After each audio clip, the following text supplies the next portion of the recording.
My kitchen smelled like roasted garlic and rosemary, the chicken nearly done in the oven, when Mark called out from the living room, "Hey honey, guess what? My old college buddy Jake is in town and he's joining us for dinner." Great, just what I needed. A last-minute guest when I was already up to my elbows in mashed potatoes. I plastered on a smile and yelled back, "Sounds great, babe." Jake arrived not long after, and wow, talk about making an entrance. He was tall, exuding that effortless confidence that made people instantly gravitate towards him. His grin could have sold ice to an Eskimo. As they fell into their nostalgic banter, swapping stories about their wild college escapades, I couldn't help but notice how Mark lit up around him. It was like seeing a side of my husband I hadn't seen in years, a bit of envy, a lot of admiration. Dinner was a mix of Jake's enthralling travel tales and Mark's occasional wistful sighs. Jake had been everywhere, done everything. He talked about trekking through the Andes, surfing in Australia, and even some slightly shady escapades in Southeast Asia. I could see Mark soaking it all in, probably wishing he'd had even half those adventures. It was hard not to be captivated, even for me. Jake had this knack for making every story sound like the adventure of a lifetime. After dinner, Mark suggested we play cards. I groaned internally, but we settled in for a game. As the night wore on, the vibe became more relaxed, the laughter more genuine. There was something about Jake, maybe the way he made even mundane card games feel thrilling, that made it hard not to get drawn in. And somewhere between the second bottle of wine and Mark's terrible attempts at bluffing, I felt it. That odd, inexplicable connection with Jake, something deeper than just the charm and the stories. By the time we called it a night, Jake thanked us profusely for dinner, mentioning he'd be around for a while. Of course, Mark, in his infinite hospitality, insisted Jake crash with us instead of a hotel. Jake hesitated, but Mark was persistent. So, with a bit more convincing, Jake agreed. I wasn't sure how I felt about this new house guest but figured it was temporary. The next day, Jake made himself right at home. It was like having a house guest and a handyman rolled into one. He fixed the leaky faucet that had been driving me nuts for weeks, cooked us dinner one night, some exotic dish he picked up on his travels, and generally injected this weirdly positive energy into our household. It was refreshing and a little unsettling how quickly he became part of our daily routine. One evening, Mark had to pull a late shift, leaving Jake and me alone. We decided to watch a movie. It was supposed to be a casual, mindless distraction, but somewhere between the opening credits and the climax, things shifted. The air between us grew thick with unspoken words and lingering glances. There was no denying the tension, and it scared the hell out of me. This was Mark's best friend, for crying out loud.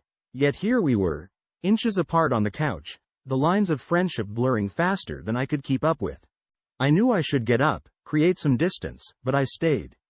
Maybe it was curiosity, maybe it was the thrill of the forbidden. As the credits rolled and Jake turned to me, his eyes held a question, one I wasn't ready to answer. I felt my heart racing, caught in this precarious dance between loyalty and temptation. The night had taken a turn I hadn't anticipated, and I was left wondering where it would lead us. I couldn't shake the feeling that I was walking a tightrope over a pit of fire. The night Jake and I nearly kissed lingered in my mind, making it hard to focus on anything else. Every glance, every casual touch seemed loaded with unspoken tension. And with Mark working late more often, Jake and I were spending more time together. It was on one of those nights, after we'd had a few glasses of wine, that the dam finally broke. We started out talking about nothing, favorite movies, travel stories. Then, without warning, our conversation shifted. Jake started sharing more personal stories, and before I knew it, I was doing the same. It was like a confessional with no priest, just two sinners indulging in their secrets. I didn't realize how close we'd gotten until he was right there, inches from my face. His eyes locked onto mine, and before I could react, he kissed me. Every rational thought flew out the window. I kissed him back, letting the moment swallow us whole. It was wrong. Every fiber of my being knew it, but the pull was too strong to ignore. The next morning, guilt hit me like a ton of bricks. I could barely look at myself in the mirror, let alone face Jake. I avoided him all day, hoping to somehow erase the memory. But Jake, being Jake, wouldn't let it go. He cornered me in the kitchen, his expression a mix of determination and vulnerability. "We need to talk about last night," he said, and there was no escaping it. He admitted his feelings for me, and I was torn. My loyalty to Mark and the undeniable attraction to Jake were at war. I tried to distance myself, told Jake we needed to stop, but he was persistent. His charm was like a magnet, pulling me back into his orbit no matter how hard I tried to escape. We started sharing stolen moments whenever Mark was away, and the secrecy only added to the thrill. But it didn't take long for Jake's presence to affect my marriage. Mark noticed my distracted behavior and asked if something was wrong. I lied, blaming stress from work, but the guilt was like a constant weight, pressing down on me. Despite my best efforts, I couldn't end the affair.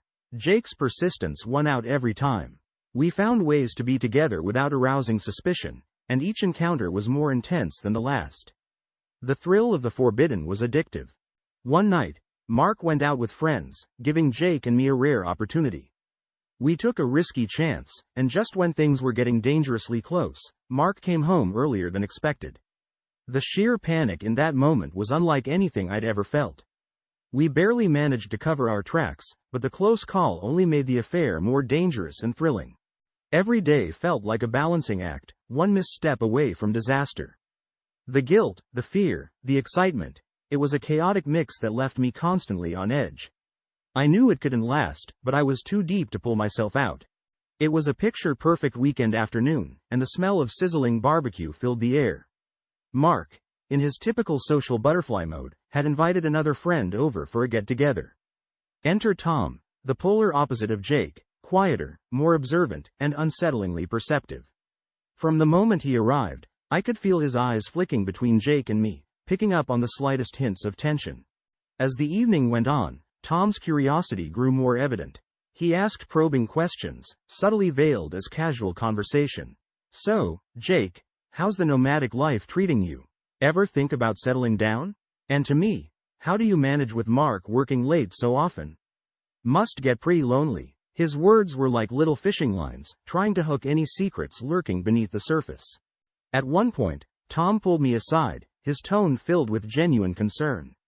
"Is everything all right, really? You seem off." I brushed him off with a forced laugh and a lame excuse about work stress, but his penetrating gaze told me he wasn't buying it. Great, just what I needed, a human lie detector. Over the next few days, Tom's visits became more frequent. Sometimes he came with Mark, other times alone. It was like he had moved in without actually moving in. His constant presence was a ticking time bomb, making it increasingly difficult for Jake and me to steal any private moments. Every glance felt like it was being scrutinized, every word weighed. Then came the afternoon I'd been dreading. Alone in the kitchen, Tom cornered me. "I know about you and Jake," he said, his voice low and direct. Panic surged through me, but before I could protest, he held up a hand. "I'm not going to tell Mark. But you need to be more careful. You're playing with fire." He offered his help, suggesting ways to manage the situation. His tone was calm, almost too calm, and I felt trapped. Tom's knowledge of our affair gave him an unsettling power over me. I reluctantly agreed to his advice, hoping it would keep the affair under wraps and avoid any confrontation. But his involvement only complicated things further. He seemed to relish his new role, subtly manipulating situations to his advantage. Whenever he was around, I felt like a puppet with invisible strings. Jake, naturally suspicious, started noticing Tom's behavior. Their interactions grew tense, like two alpha wolves circling each other. Jake's frustration was palpable, and the tension between him and Tom crackled in the air. It was a bizarre love triangle. No, a control triangle, with Tom pulling the strings, Jake chafing under the restrictions, and me caught in the middle. Each day felt like walking a tightrope over a bed of nails. The thrill of the affair had given way to a constant state of anxiety. I was always looking over my shoulder, waiting for the other shoe to drop. The secrecy, the lies, the manipulation, it was all spiraling out of control. In a rare moment of solitude, I found myself wondering how the hell I got here. A few months ago, my biggest worry was burning dinner. Now, I was living a soap opera, complete with illicit romance and a scheming antagonist. I knew I needed to find a way out, but every option seemed fraught with peril. The stakes were too high, and the web of deceit too tangled. And so, the tightrope walk continued, with no end in sight. Each step precarious, each moment fraught with danger. One wrong move, and everything would come crashing down. It's amazing how quickly life can transform into a twisted game of cat and mouse. With Tom's manipulative hand in our affairs, Jake and I had to be sneakier than ever. The thrill of secrecy morphed into a heavy paranoia. Every shared glance, every brushed touch felt like walking on a minefield, with Tom holding the detonator. Mark, blissfully ignorant of the actual dynamics at play, began to lean on Tom more. He sought his advice on everything, deepening the snare I found myself in. Tom had seamlessly inserted himself into our lives, becoming the puppeteer pulling all our strings. The irony wasn't lost on me. Mark trusted the very person who was orchestrating our downfall. Then came Tom's masterstroke. A weekend trip to a cabin in the woods. "It'll be great to relax and reconnect," he suggested, a sinister glint in his eyes that only I seemed to notice. Mark was ecstatic about the idea, and despite my gut screaming in protest, I had no choice but to go along. The cabin trip was a masterclass in false camaraderie. On the surface, it was all smiles and laughter, but beneath that thin veneer, Tom wielded his power with subtle precision. He dropped hints about the affair, little jabs that only I could understand, keeping me on edge. Every time I thought I could breathe, he found a way to remind me who was in control. On the second night, Tom set his trap. He orchestrated a scenario where Mark found Jake and me in what could be seen as a compromising position. It was innocent enough to be explained away, a misplaced hand, a shared blanket, but the damage was done. The seed of doubt was planted in Mark's mind, and I saw the flicker of suspicion in his eyes. After the trip, Mark's behavior shifted. He grew distant, his warm affection replaced by cold scrutiny. He watched me, questioned my every move, and the strain on our marriage was almost unbearable. Maintaining a facade of normalcy became a Herculean task. Every word, every action was second-guessed, and the guilt gnawed at me from the inside out. Jake, feeling the immense pressure, suggested we end the affair. He wanted to protect my marriage, but I couldn't bring myself to let him go. Our relationship had become my escape from the increasingly complicated mess my life had become. The more chaotic my world got, the more I clung to Jake. It was like being caught in a whirlpool, knowing I should swim away but unable to resist the pull. As I navigated this treacherous path, my mind was a constant battlefield. I questioned every decision, every word spoken. Dark humor became my shield, a way to cope with the madness. "Of course, let's trust Tom," I'd think sarcastically, because what could possibly go wrong? But the reality was, everything was going wrong. My marriage was hanging by a thread, my affair was on the verge of collapse, and the puppet master, Tom, was enjoying every minute of our turmoil.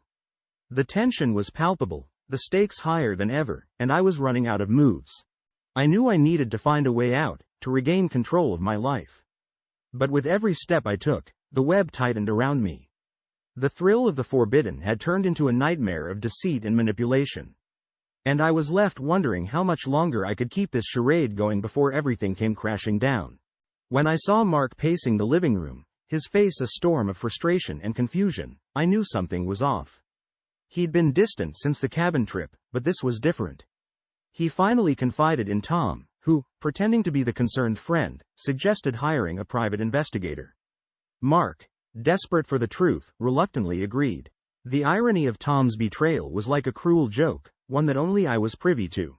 The investigator's presence went unnoticed at first. Jake and I carried on, blissfully ignorant that our every move was being meticulously documented. We continued our affair, finding solace in each other amidst the chaos. But it was only a matter of time before our fragile world came crashing down. The day of reckoning arrived when the investigator presented his findings to Mark. He was devastated. The confrontation was nothing short of explosive. Mark's face twisted with anger and betrayal as he hurled the evidence at me, each photograph and report a dagger to my heart. The room spun as he confronted Jake and me, his voice raw with hurt. Our secret was out, and the consequences were as severe as I had feared. Mark demanded Jake leave immediately. Their friendship, once so solid, was now shattered. Jake packed his things without a word, leaving me to face the wreckage of my actions alone. The silence that followed his departure was suffocating, a tangible reminder of the damage I had caused. In the days that followed, Mark and I barely spoke. Our home, once filled with warmth and laughter, now echoed with a tense silence. The occasional arguments that broke the quiet were bitter and filled with accusations. Trust, once the foundation of our relationship, was now a distant memory. I didn't know if we could ever repair it. Tom, ever the opportunist, continued to insert himself into our lives. Now, as Mark's confidant, he suggested couples therapy. His presence was a constant reminder of my mistakes, his manipulations adding salt to the already deep wounds. But despite my resentment towards him, I agreed to therapy, clinging to the hope that it might salvage what was left of my marriage. The therapy sessions were brutal. They forced me to confront the depth of my betrayal and the impact it had on Mark. Each session was a grueling exercise in vulnerability and honesty. I bared my soul, revealing the darkest parts of myself in the hope that we could find a way forward. Mark's pain was palpable, his every word a testament to the hurt I had caused. Through it all, a part of me couldn't help but feel a twisted sense of irony. Here we were, trying to rebuild our lives under the watchful eye of the very man who had orchestrated our downfall. Tom's manipulative hand was everywhere, yet I had no choice but to play along. The stakes were too high, and the web of deceit too tangled to simply walk away.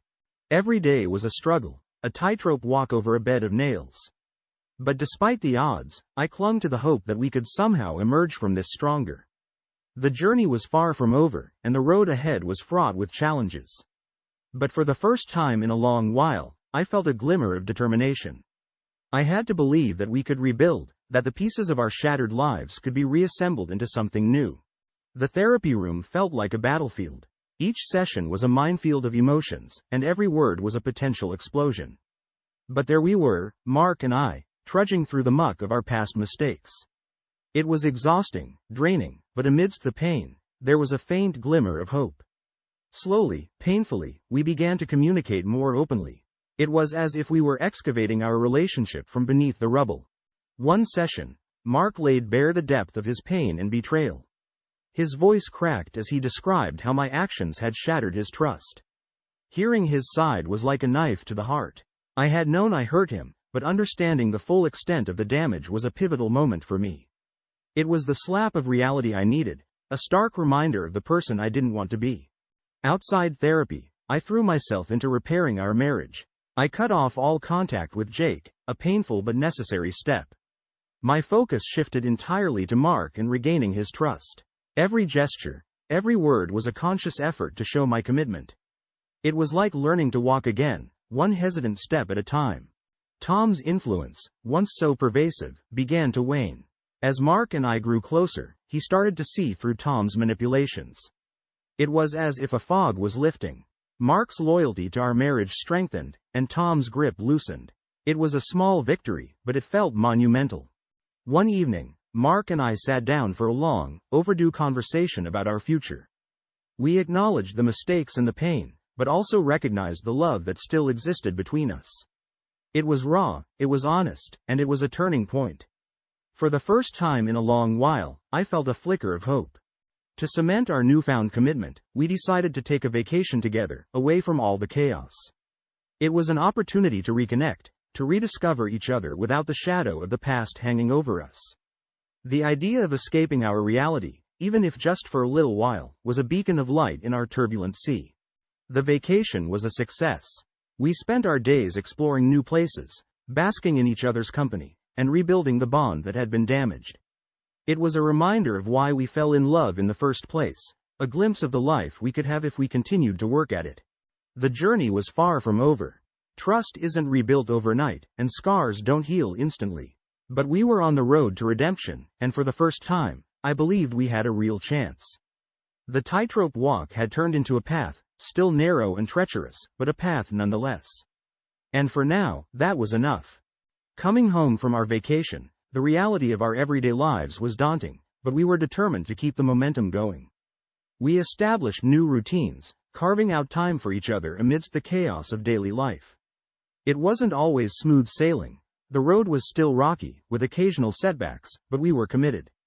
Communication became our new mantra, and though it felt awkward at times, it was the glue that started to mend our broken trust. I knew I needed a fresh start, something to help distance myself from the mess of the past. So, I found a new job. The new environment was like a breath of fresh air, offering renewal and a much-needed sense of opportunity. It was strange, almost surreal, to not be constantly reminded of my mistakes at every corner. The change helped me focus on the future rather than wallow in the past. Mark and I decided to renovate our home, transforming it into a project we could tackle together. It was surprisingly therapeutic. Every brushstroke of paint, every piece of furniture we picked out, was a testament to our renewed commitment. Our home started to feel like ours again, a space reflecting our journey and our dedication to rebuilding. Tom's presence in our lives began to fade. Mark started to see the cracks in their friendship, realizing that Tom's advice had been more about control than genuine concern. It was liberating for both of us to distance ourselves from his manipulative influence.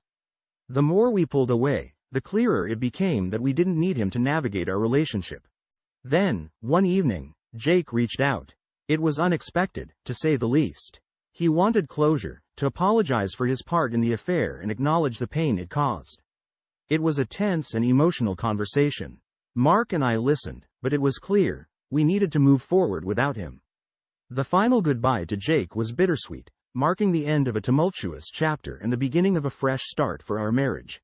As the months passed, our efforts began to bear fruit. Trust, once shattered, was slowly being restored. The love between Mark and me grew stronger. We learned to appreciate each other in ways we hadn't before, valuing the hard-earned journey we had taken together. It wasn't perfect, far from it, but it was real, and it was ours. On our anniversary, Mark surprised me with a heartfelt letter.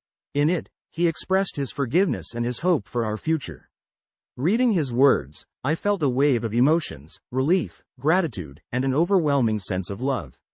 It was a poignant reminder of how far we had come, a testament to the love that had endured despite everything. We weren't the same people we had been before the affair. We were stronger, more resilient, and painfully aware of how fragile trust could be. But we had survived the storm, and now, standing on the other side, I felt a renewed sense of hope. Our marriage wasn't perfect, but it was real, and we were committed to making it work. The past was a scar, a reminder of our journey, but it no longer defined us. The future, uncertain and full of potential, was ours to shape together. Just as Mark and I began to settle into our new normal, life threw us a curveball. I discovered I was pregnant. The news hit me like a freight train. It was a confusing mix of joy, fear, and anxiety about the future. After everything we'd been through, this was the last thing I expected, and my mind swirled with questions and what-ifs. Mark's reaction was a mix of cautious optimism. He was supportive but understandably wary, given our recent roller coaster of a relationship. We decided that the best way to navigate this new chapter was with the help of our therapist. The sessions became a safe space to air out our fears and hopes, focusing on preparing for parenthood while addressing any lingering issues from our past. Therapy was challenging but necessary. We talked about our expectations, our fears, and how we would handle the inevitable stress of a newborn. Each session was a reminder of how far we had come and how much work we still had ahead of us. But it also gave us a renewed sense of purpose, a common goal to strive towards. The impending arrival of our child was a beacon of hope, pulling us closer together. As my pregnancy progressed, Mark and I found a new rhythm. We spent hours discussing baby names, decorating the nursery, and imagining our future as parents. It was strange and beautiful to see Mark so excited, his cautious demeanor melting away with each ultrasound and baby kick. We were finding joy in the little things, and it felt like we were building something solid and beautiful together. We decided to host a small gathering to celebrate the upcoming arrival of our child. It was a chance to reconnect with friends and family, to reaffirm the support network that had helped us through our darkest times. The house buzzed with laughter and warmth, a stark contrast to the tension that had once filled it. And then, just as things were looking up, Tom made an unexpected appearance. The air in the room changed as he walked in. It was uncomfortable, to say the least. He approached us with a look of genuine remorse, his eyes downcast as he apologized for his manipulations. It was clear he was seeking forgiveness and closure. Mark and I listened to Tom's apology, and while it was hard to forget the past, we appreciated his attempt to make amends. It was a moment of closure, a chance to finally put that chapter behind us. Accepting his apology didn't erase the pain, but it allowed us to let go of the lingering resentment. It was a necessary step in moving forward. With Tom's apology behind us, we returned to the celebration, the weight of the past lifting slightly off our shoulders. As the evening wore on, I found myself reflecting on our journey. From the depths of betrayal and manipulation to this moment of tentative peace, it had been a hell of a ride. But here we were, stronger and more united than ever, ready to face whatever challenges life threw our way next. The road ahead was still uncertain, but for the first time in a long while, I felt genuinely hopeful. Our baby was a symbol of our resilience and our ability to rebuild. Mark and I had survived the storm, and now, standing together, we were ready to embrace the future with open arms. I was jolted awake by the sharp cry of our newborn, piercing the pre-dawn silence. The arrival of our baby had brought immense joy and a renewed sense of purpose, but it also came with a heap of sleepless nights and constant demands. Parenthood was no joke. Mark and I stumbled through those early days in a haze of exhaustion, but there was an undeniable bond growing stronger between us with each bleary-eyed smile and whispered word of encouragement. The nights were the hardest. I'd sit in the nursery, rocking our baby back to sleep, and think about how far we'd come. Every yawn-inducing feeding and diaper change was a reminder of the promises we made to each other, to rebuild, to be stronger. There were moments when patience wore thin, but those challenges only reinforced our commitment. We'd grown resilient, finding ways to support each other and tackle this new adventure as a united front. Therapy became our lifeline again, this time focusing on parenting and keeping our relationship healthy amidst the chaos. It was like having a map in uncharted territory.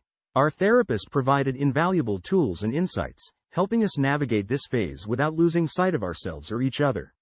I couldn't help but think how different things might have been if we hadn't committed to working through our issues.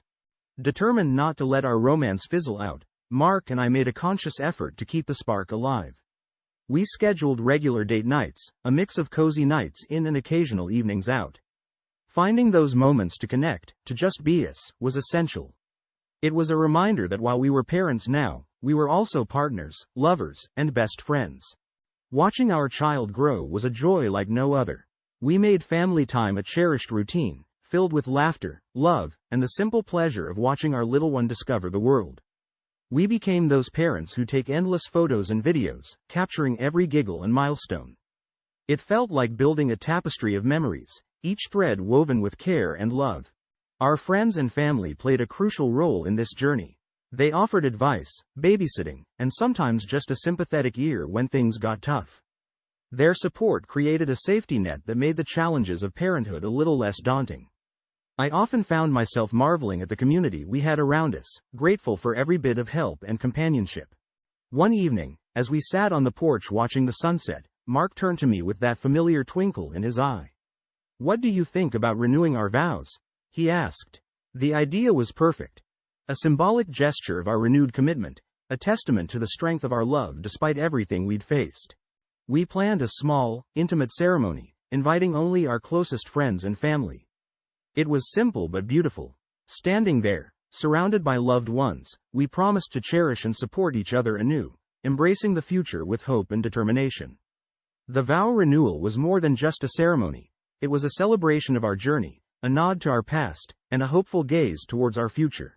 As we exchanged vows, I felt a wave of emotions, gratitude, love, and an unshakable belief in our resilience. We had faced some dark times, but standing there with Mark, I knew we could handle whatever came next. The future was ours to shape, one step at a time, and I was ready to walk that path hand in hand with the man I loved. It's funny how life has a way of surprising you when you least expect it. Just when I thought the most dramatic chapters of our lives were behind us, Mark and I found ourselves facing a whole new set of challenges, this time, as a unified front.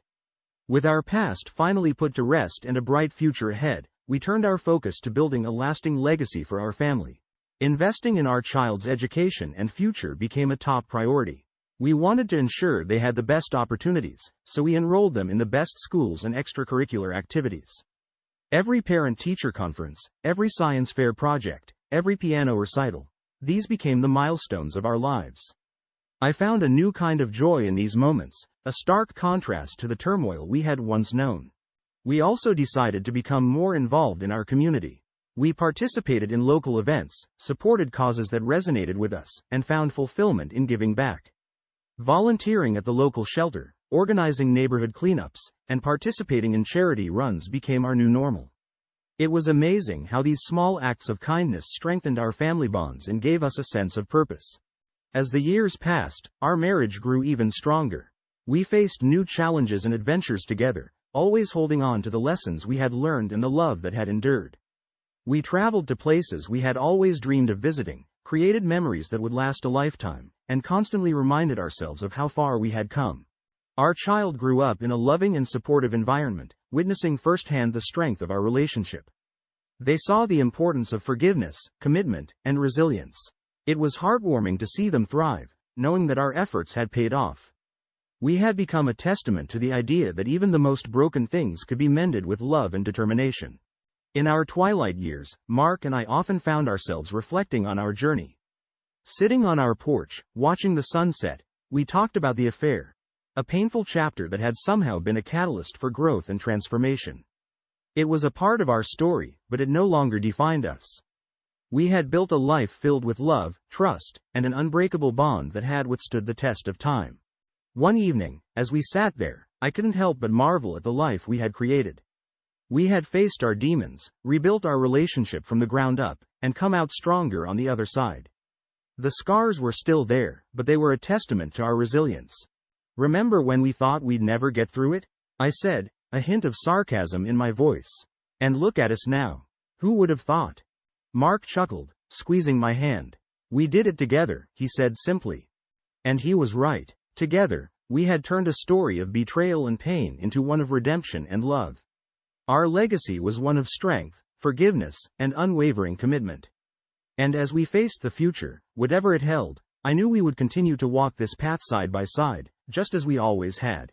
Life had tested us in ways we never imagined, but in the end, it had also rewarded us with a love that was deeper and more enduring than anything I could have hoped for. And that, I realized, was the true legacy we had built, one that would last for generations